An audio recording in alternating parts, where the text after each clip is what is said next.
I never imagined that a crumpled grocery receipt in our kitchen trash would unravel 12 years of marriage.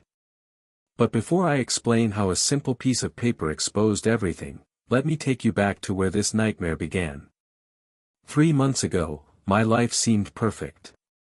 I was a successful architect, my wife Elena was a beloved high school teacher, and we had built what everyone called a model marriage. I was wrong about all of it. My name is Daniel Crawford.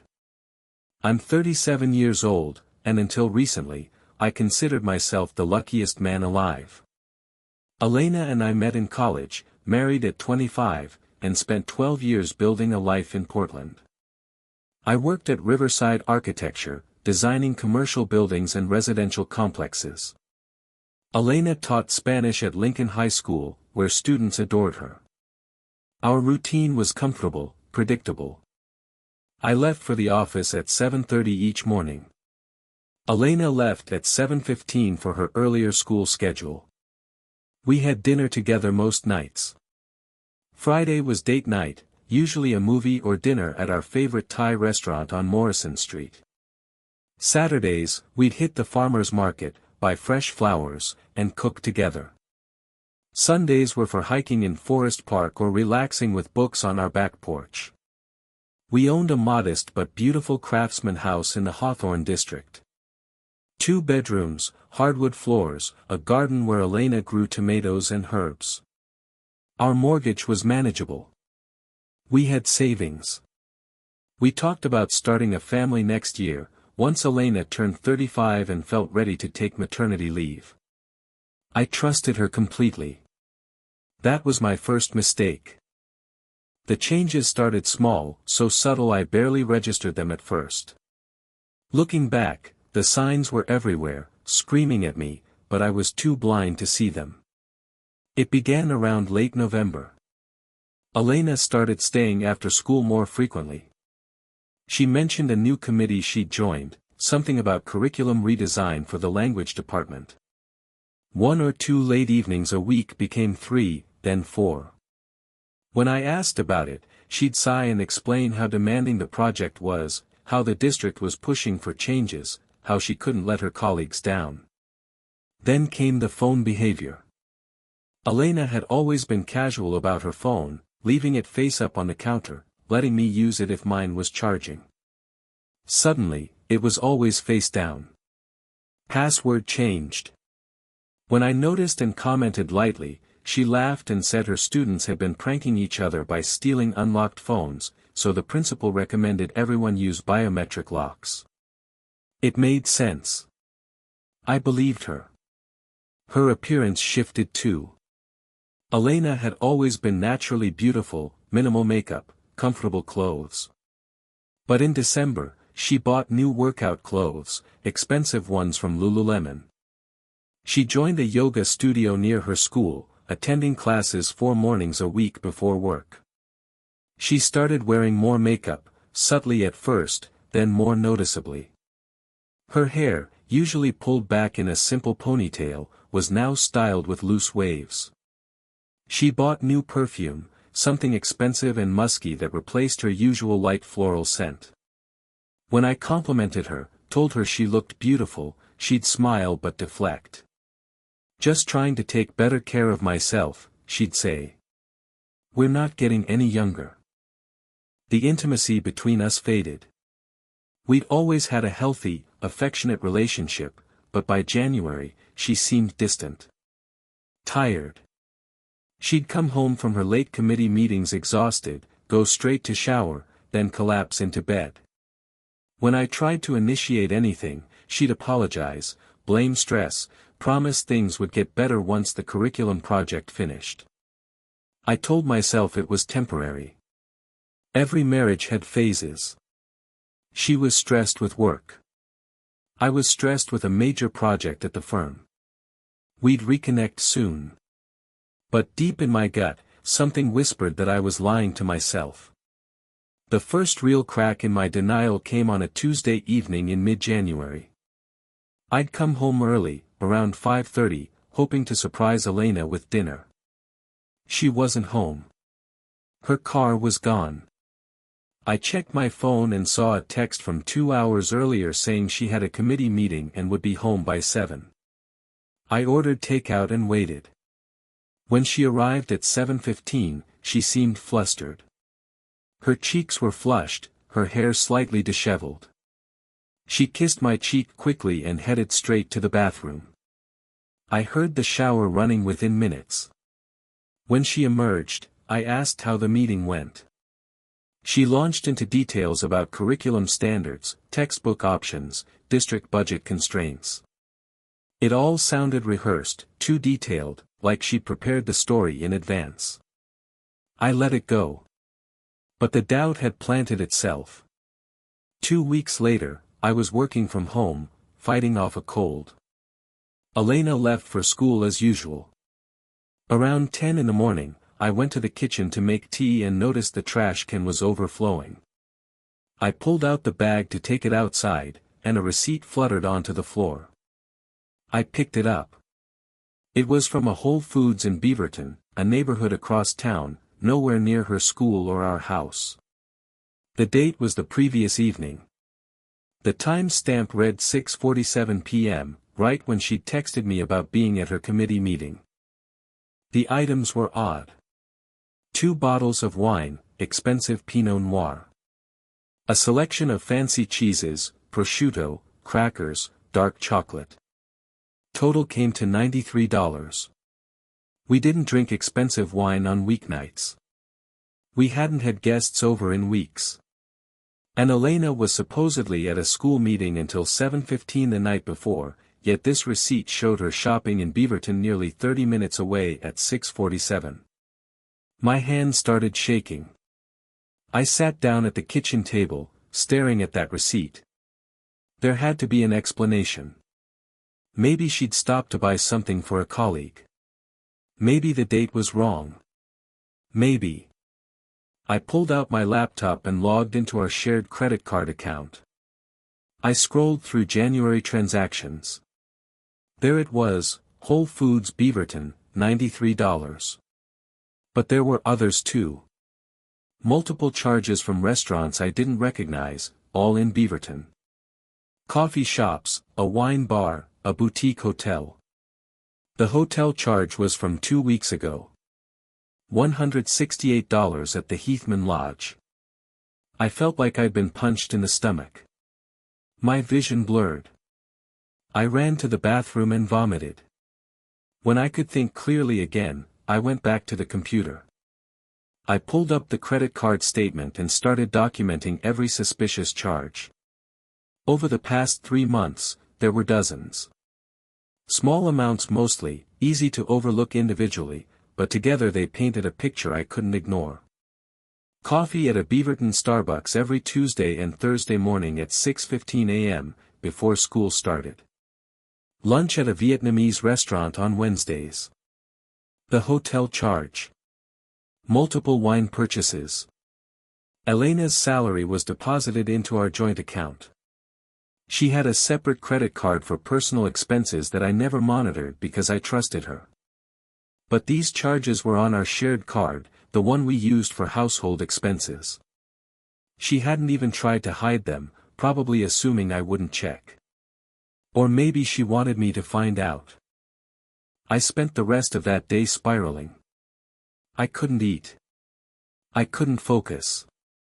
When Elena came home at 4:30, her normal school dismissal time, I pretended everything was fine. I asked about her day.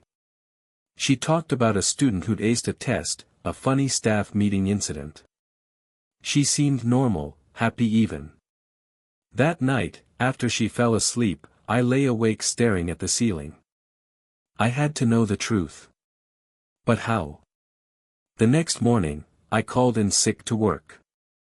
After Elena left, I drove to the Starbucks in Beaverton where she'd been making early morning purchases. I arrived at 6:30 and parked where I could see the entrance. At 6:45, Elena's silver Honda pulled into the parking lot. My heart stopped. She got out, checked her phone, adjusted her hair. She looked beautiful, dressed in fitted jeans and a sweater I'd never seen before. 2 minutes later, a black Audi sedan parked nearby. A man stepped out. He was tall, maybe early 40s, athletic build, dark hair with hints of gray.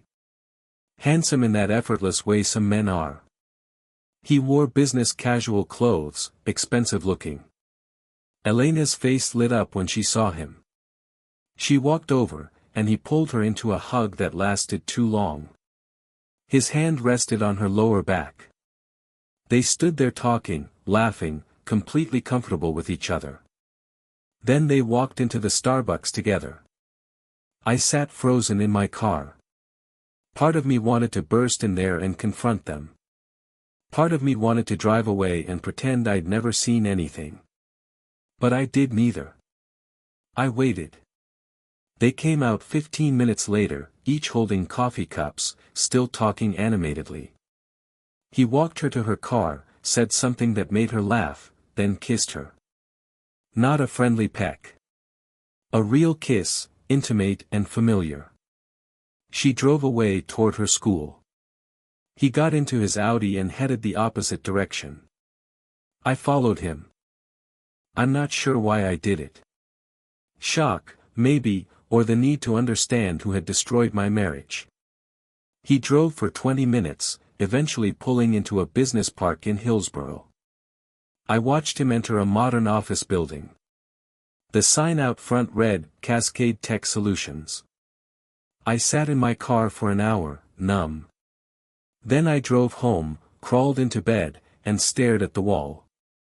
I spent the next 2 days pretending everything was normal while my mind raced with plans. I needed more than what I'd seen. I needed evidence, documentation, leverage. If Elena wanted a divorce, if she was planning to leave me, I had to protect myself. On Saturday, while Elena was at yoga, I drove to a strip mall in Gresham and met with a private investigator named Lisa Torres. She was in her 50s, former FBI agent, now specializing in domestic cases. I told her everything. The receipt, the credit card charges, the Starbucks meeting, the kiss. She listened without judgment, taking notes. She asked for Elena's information and any details I had about the man. I gave her his license plate number, which I'd written down. Within 48 hours, Lisa called me. His name was Marcus Brennan. 42 years old. VP of Operations at Cascade Tech Solutions, a software company. Divorced 2 years ago. No kids. He lived in a condo in the Pearl District. And he'd been flagged in Lisa's database before, as the respondent in his own divorce where his ex-wife cited adultery. So he had a pattern. Lisa had more. She'd run surveillance on Elena and Marcus. They met every Tuesday and Thursday morning at that Starbucks before work. They had lunch together every Wednesday at the Vietnamese restaurant.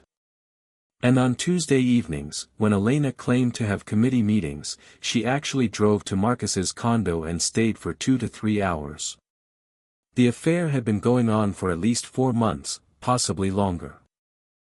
Lisa handed me a folder containing photographs, timestamps, location data. Elena and Marcus holding hands in the parking lot.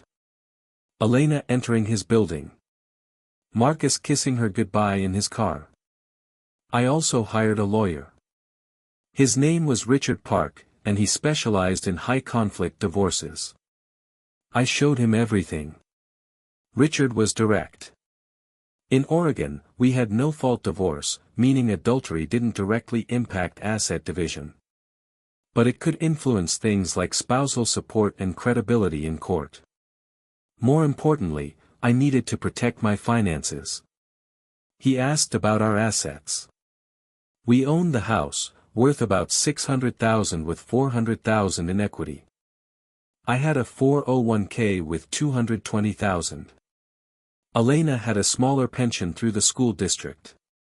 We had $70,000 in joint savings, 2 cars paid off, and various investments totaling another $100,000. Richard explained that Oregon law presumes equal division of marital assets. But he could argue for adjustments based on several factors, including dissipation of marital funds if Elena had been spending our money on her affair. I showed him the credit card statement. Thousands of dollars over months spent on another man. Richard smiled grimly. This helps. He advised me not to confront Elena yet. We needed to gather more evidence, freeze assets strategically, and prepare divorce papers. When we filed, we'd do it decisively. For the next 3 weeks, I played the oblivious husband. I went to work. I came home. I made dinner with Elena. We watched Netflix. She continued her Tuesday and Thursday mornings, her Wednesday lunches, her Tuesday evening meetings. And every moment, I documented everything. I checked credit card statements daily. I took screenshots. Lisa continued surveillance, building an exhaustive record. One evening in early February, Elena came home from one of her Tuesday meetings and seemed distracted. She showered quickly, then went to bed without much conversation. After she fell asleep, I carefully took her phone from the nightstand and brought it to the bathroom. I knew her passcode. She'd changed it months ago, but I'd watched her enter it once over her shoulder, her mother's birthday. The phone unlocked. My heart pounded as I opened her messages. There he was. Marcus. Dozens of messages, going back months. I scrolled through them, each message like a knife to my chest. They used pet names for each other. Planning meetups. Complaining about their respective schedules. Saying they loved each other. One message from Marcus, sent 2 weeks earlier: I can't wait until you don't have to hide anymore. You deserve better than this half-life. Elena's response: soon. I just need to figure out the right time. He's been working so much, maybe he won't even notice. I screenshotted everything. Hundreds of messages. I forwarded the screenshots to my personal email, then deleted the sent messages from her phone. I put the phone back on the nightstand, returned to bed, and lay there next to my wife, feeling like a stranger in my own life. The next morning, I met with Richard again. He reviewed the messages and nodded approvingly. This is everything we need. When do you want to proceed? As soon as possible. He prepared the papers. We filed for divorce on a Friday afternoon. The process server delivered the documents to Elena at school, during her lunch break. I wasn't there. Richard had advised me to stay elsewhere that day, so I checked into a hotel in the city. At 3:30 p.m., my phone exploded with calls and texts from Elena. I didn't answer. 27 missed calls over the next 2 hours. Finally, at 6 p.m., I sent her a single text: I know everything. My lawyer will be in touch. She called immediately. I declined it. She texted, Daniel, please. Let me explain. This isn't what you think. I turned off my phone. Elena tried to reach me through friends, family, even my co-workers. I ignored all of it. Richard handled all communication through her lawyer, who she hired within days of being served. The evidence was overwhelming. The credit card charges showed dissipation of marital funds. The photographs and messages proved the affair. Her lawyer had nothing to work with. Richard proposed a settlement: I would keep the house, given that I'd made the down payment from my pre-marriage savings. We'd split the remaining equity. Elena would keep her pension and car. I'd keep my 401k and investments. We'd split the joint savings 50-50, minus reimbursement to me for the money she'd spent on Marcus. Her lawyer countered, arguing for more. Richard responded by threatening to subpoena Marcus Brennan and depose him publicly about the affair, which would likely cost him his job given that Elena was still married and his company had a morality clause in executive contracts. Elena's lawyer backed down. We reached a settlement within 5 weeks. The only time I saw Elena during the entire process was at the mediation appointment required by Oregon law. She looked devastated. Dark circles under her eyes, hair pulled back messily, none of the polished appearance she'd cultivated during her affair. She tried to talk to me during a break. I stepped outside instead. Her lawyer approached me. She asked me to give Elena a chance to explain, to apologize. I told her I wasn't interested. Some things couldn't be explained away. The divorce was finalized in April. Elena moved out of our house into an apartment in southeast Portland. I kept the house, though it felt hollow now, full of memories I wanted to erase. I learned through mutual friends that Elena's relationship with Marcus fell apart within weeks of the divorce filing. Apparently, once the thrill of secrecy was gone, they realized they had little in common. Or maybe he just wasn't interested in a relationship that wasn't forbidden anymore. Elena took a leave of absence from teaching, citing personal stress. Some of her colleagues reached out to me, confused about what happened. I told them it was private. I threw myself into work. I took on new projects, worked late hours, avoided the house as much as possible. My boss noticed and promoted me to senior architect, giving me more responsibility and a significant raise. I sold the house in June. Too many ghosts. I bought a modern loft downtown, something completely different, a fresh start. I started therapy in July. My therapist helped me process the anger, the betrayal, the grief of losing not just my wife but the life I'd believed in. By August, 6 months after discovering the receipt, I felt like I could breathe again. I'm 38 now. Single, rebuilding my life one day at a time. Some days are better than others. Some days I still wake up angry. But most days, I wake up grateful. Grateful that I found out when I did. Grateful that I protected myself instead of acting impulsively. Grateful that I have my career, my health, and the chance to start over. Elena reached out a few months ago. She sent a long email apologizing, explaining that she'd been unhappy for years, that she'd felt invisible in our marriage, that Marcus had made her feel alive again. She said she'd made terrible choices and hurt me in ways she'd never forgive herself for. I read the email once. Then I deleted it. I don't hate her anymore. Hate requires energy I don't want to give her. But I don't forgive her either. Forgiveness would require caring, and I've stopped caring. The truth is, I'll never know the real reason she cheated. Maybe she was unhappy. Maybe Marcus was everything I wasn't. Maybe it was just the excitement of something new.